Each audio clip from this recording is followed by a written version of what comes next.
Look, we all know the Flash movie has its issues. The CGI, the execution, the behind the scenes drama. It's easy to just trash the whole thing.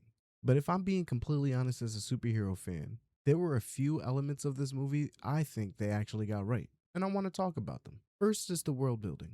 For a movie called The Flash, seeing the wider DC universe operating around him, Batman and Wonder Woman jumping into action, characters just flying in and out of frame, actually worked. It made the world feel alive, massive and interconnected right out of the gate without taking away from the fact that Barry was our main point of view. I found it weird that Flash was more of a sidekick in that scenario where Batman was really operating the whole lead role. But I think they should actually.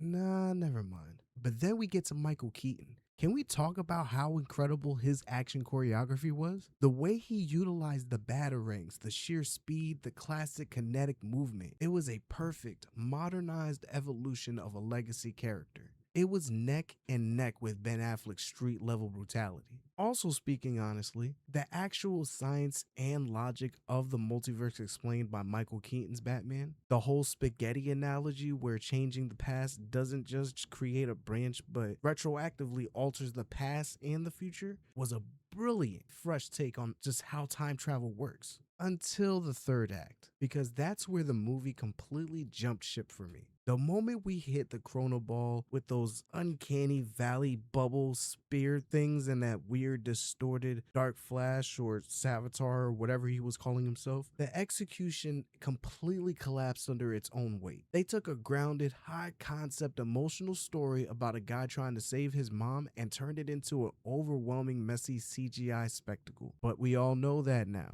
Here is where opportunity lies. James Gunn is building a brand new DCU. We know this. And The Flash is eventually going to need his proper spotlight. I think we can answer that call. I think we can take the world building elements that did work, throw out most of the CGI chaos that Chrono Ball and others like it created, and give the Scarlet Speedster the definitive character first introduction he deserves. I've been mapping out a complete ground up Flash trilogy structure for the new DCU. How to introduce him, how to scale his villains organically, and how to seamlessly weave them into the mainline universe without breaking any timelines. But if you want to see exactly how we fix this and build the perfect Flash franchise, you're gonna have to keep a lookout for my next full-length video. I need you to smash that like button as many times as you can and drop your wildest theories in the comments. How should James Gunn handle the Speed Force? I'm gonna tell you mine in the next blueprint though. Once that main video drops, the link will be pinned right here in the comments below. And if you're watching this on TikTok, make sure that you save this video so that you can always come back to it for that link. It will be posted in the comments here. Be safe, everyone.